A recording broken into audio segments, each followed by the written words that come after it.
He reminds me of Eddie Kasprat. Yeah. Certain ways. Yeah. Yeah, I could see that. It's just like that, really. He just never leaves the house, and I'm such a there's bad no reference person. to a brother or anything like in the original Ed Gein story, of course. But I'm such a bad person, Travis. We're talking about green pea soup, vomit, blood, and Munchausen by proxy and Mongoloids, and I'm eating fucking fruit slices. Well, it is what it is. Yep. So anyway, we go to the funeral, and I'm trying to think of what's next. I guess it's like a year after this. He's having visions about his mom. You get the scene of him like talking to his mom, and she's saying that, if you miss me so much, why don't you just go get me? And then you realize that it's him talking. So we get a little bit of a Psycho, homage there, where he's talking as his mom, but he's talking to his mom. It's pretty weird, but it's really well done. So then Ezra goes and drives his ass out to the cemetery, and he kind of envisions his mom being perfectly preserved and everything, and he tries to pull her up, and he yanks her arm off. Ezra didn't realize that she had decomposed a little bit since they put her down. By the way, I want to make a point. Whenever she's sitting there in the casket during the viewing, and people are telling him she looks so I don't know, she looks good. She doesn't even look dead. That's some weird shit that people say, and I don't understand that. Why you people say that at a funeral? When I die, I don't want to look good. I want people to be like, "Oh, Jesus fucking Christ, what did he do?" He looks like he had some Fireball the night before. Jesus. Yeah, I want to live my life. You know what I'm saying? Oh, man, me too. I want to look like shit. So that's my goal when I die. I mean, if I find out I'm dying, I'm going to look like I'm fucking dead. So, anyway, so he goes and he scoops up her body, and he's driving down the road, and he gets pulled over by a cop, and the cop's like, Ez, you know how fast you were going? He's like, I'm sorry, officer. He's like, I had to get her something or other, and the cop's getting mad at him, and he's like, let me smell your breath. You been drinking? He's like, Jesus Christ, what is that smell? It's so fucking funny. And Ezra's like, I killed a pig and I forgot to take it out of the car. And he's like, just take care of that thing. And he goes, I'm gonna let you go with a warning this time, Ezra. Okay, thank you. And then when he's driving off, he tells his mom, who's dead, he's like, I'm sorry I called you a pig, Mama. That was good shit. I had to laugh at that. So, I don't know. He gets his mom home, and he's trying to, fix her up and make her look all good. She's laying back in bed again. And we get some scenes later on where he's he's talking to his I guess it's a neighbor who's a buddy of his, and he's kind of sitting at breakfast with the family, and he's talking about somebody passed away, and he's like, how'd you know that? And they're like, it's in the paper, it's in the obituaries. He's like, that's some important information for somebody like me. They're like, why, are you going to dig somebody up? He goes, not all of it. I'm telling you, this movie was all about fucking Robert's Blossom, because he was funny as hell in this movie, and I'm probably not that far off from what Ed Gein actually was, Yeah, just slow. It was pretty awesome. And goofy. So anyway, he begins this thing where he's basically grave robbing. He's bringing stuff into, Mama's room. He puts a skull on her bed, and she's like, you two ladies might have a lot to talk about. Anyway, so the next day, he's talking to his neighbor again. His neighbor comes up to him with his wife, and he's like, Ez, we got to talk to you. He goes, yes, sir. He's like, God damn it, Ez, you're as old as I am. Why are you calling me sir? And he's like, my wife thinks you need a woman. And he's like, I need a woman. And they recommend, and they talk about the fat woman. And he's like, yeah, she's fat. She'd be perfect. And the guy's like, yeah, maybe you can, what did he say? Maybe you can help her lose weight or something like that. It was good shit, though. The whole banter between them was funny because this guy has no idea that Ezra Cobb's just a fucking psychopath and a mongoloid, because that's what he is. So he goes over. Yeah. So he goes over to this fat woman's apartment, and they're talking, and she's talking about how her husband's, dead, and he's talking about how he talks to Mama every day, and she's like, "You're not making fun of me, are you?" And he's like, "No, ma'am." And she's like, well, I talk to Herbert all the time, and you should come over. We'll have a seance. So Ezra, he's sitting there that night, he's talking to his mom, and he's like, "She is fat, Mama. She's very fat. I'm just afraid if I get in, I'm not going to be able to get out. I'm going to bring protection." And that's what Josh was talking about last week on the Gainesville Ripper show. You know what I'm talking about, Vic? Yes. I'm afraid I'll fall in. Oh, my God. So fucking funny, dude. So he goes back there, and they're having this seance, and his fucking expressions during all of this are hilarious. She is fucking conning him the whole time, trying to act like her husband so she can try to get some from Oez. She's like, "My wife has not been made a woman in a very long time." It's so fucking dumb, but funny. You know what I mean? And the funny thing is, the filmmakers, like, a lot of people didn't think that the dark comedy was intentional, but it actually was. So this was supposed to be funny for us, and it is. And so as he starts going, and she starts putting his hand all over her big fat tits, and she's like, "I want you, Ez."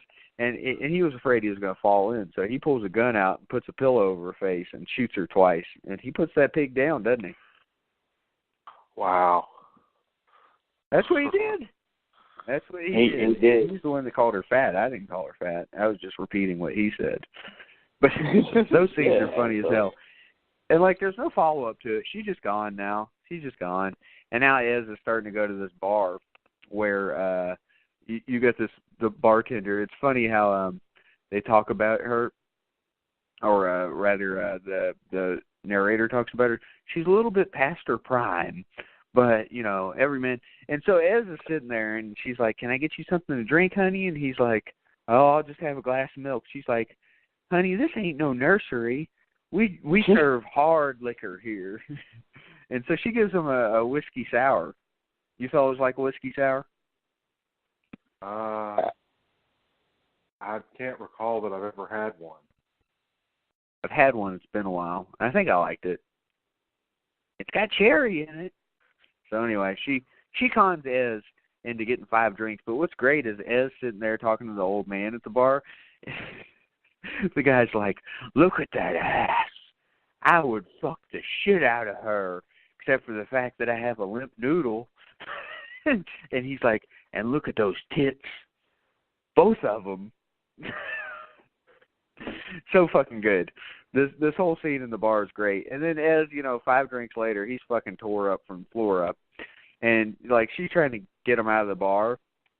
And he's like, "Let me just have one kiss." So she kisses him on the cheek. And now Ez has decided he's going to start stalking her. And it kind of shows him watching her every night. Well, he finally slashes her tires. So he can get her, like, to have to deal with him. And he tells her, "I'll give you a ride to get new tires." And she's like, all right. Ez is so fucking creepy throughout these scenes. And so he's driving along, and she's like, "You passed up my stop." And he's like, "Yes, I did." And she's like, "Where are we going?" "Well, we're going to go to my house, and I'll replace them for free instead of getting, some mechanic making you pay money." So they get to his house, and she gets pissed off because he's taking too long.